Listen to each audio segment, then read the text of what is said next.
Hi, in this video I'm going to show you how to thread up the Britannia InStyle CS4000 cover stitch machine.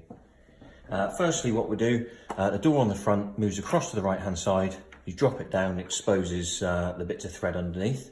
We're going to do the looper first, which is the thread that comes over the top, through here and up through the needle plate. So get the first thread, pop it on,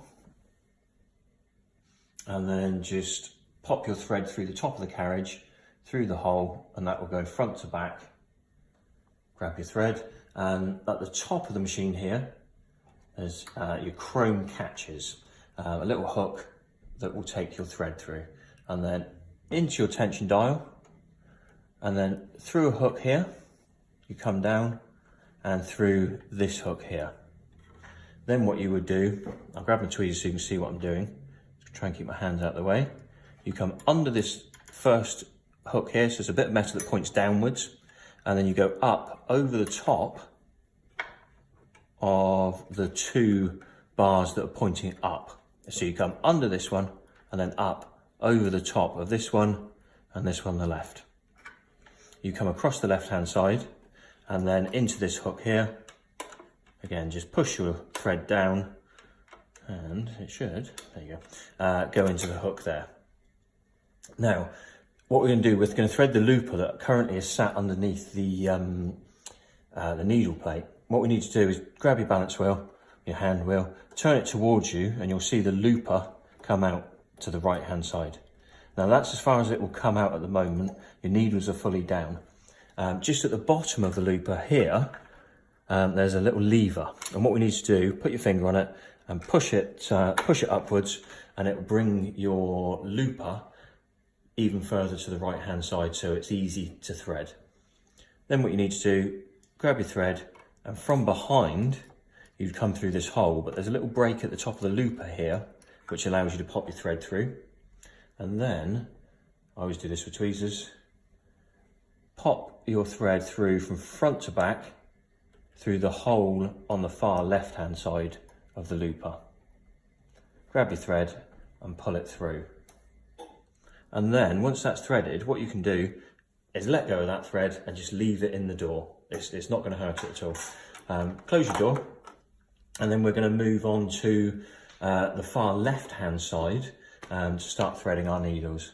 I'm just going to bring the needles back up to the top position and grab our next thread.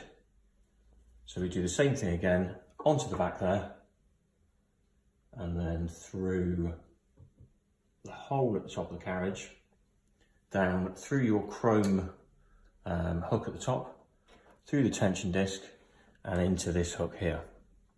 Then what you've got on this side of the casing, you've got a chrome piece with three individual splits in it, if you like, or it's like fingers sticking up.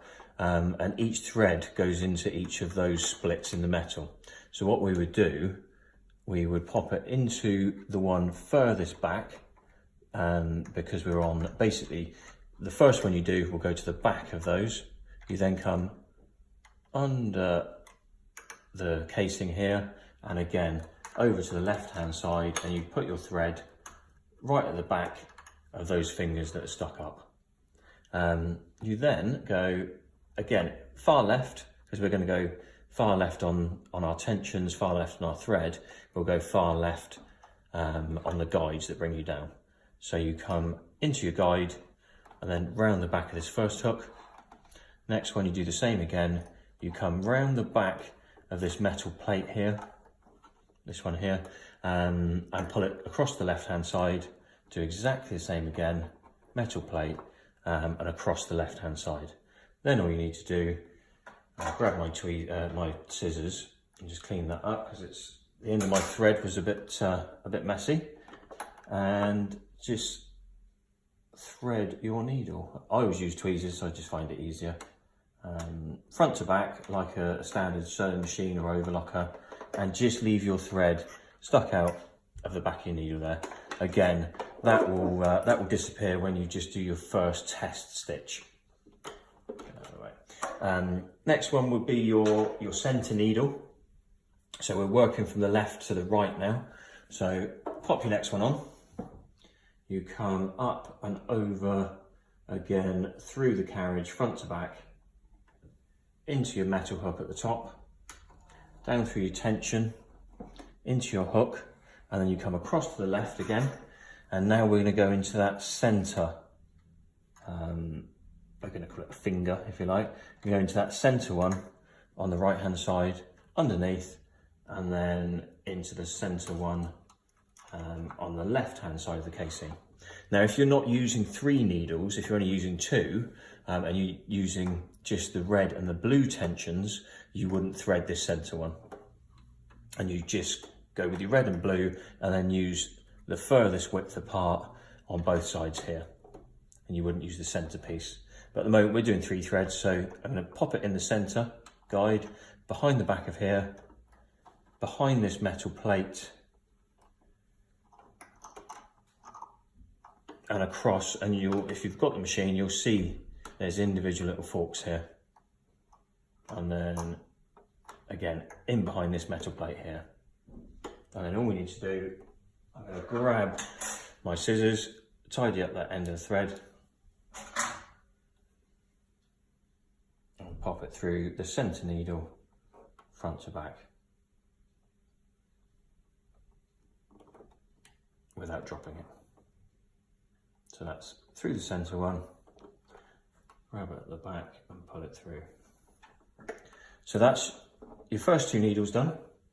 Then we'll grab the thread for the last needle. So this will be on the right hand side of the needles.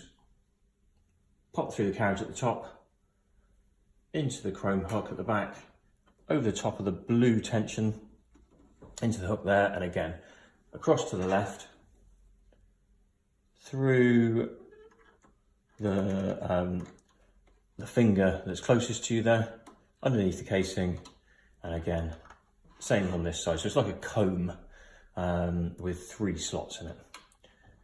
Onto the right hand side there and behind your guide, and then down behind this metal plate and across behind the next metal, it's a much smaller metal plate there, and just pull it across to left hand side and it will slot into place. There you go. And again, I need to just tidy up the end of my thread.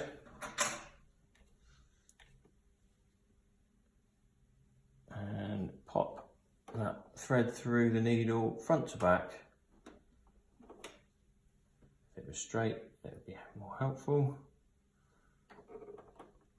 Front to back there.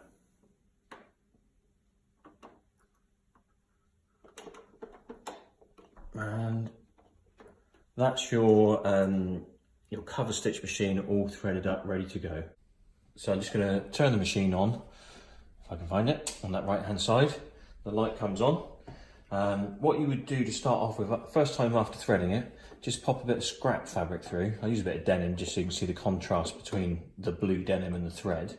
And the threads are sticking out the needles at the back, and your looper thread hasn't come up through the needle plate yet. But what will happen is when you start to sew, it will pull your threads through your needles and your looper thread will connect from underneath. And what you'll see there, out the back, is those 3 threads that have come through the needles. Just move those out the way. And then underneath, there will be the looper thread there that's pulled through from bottom to the top. And basically, that's all done. 3 perfect stitches in a row there, ready to go with your cover stitch. Now, if you want to learn how to get your fabric out, I've done another video that's currently on YouTube that shows you how to remove your fabric after you've finished sewing.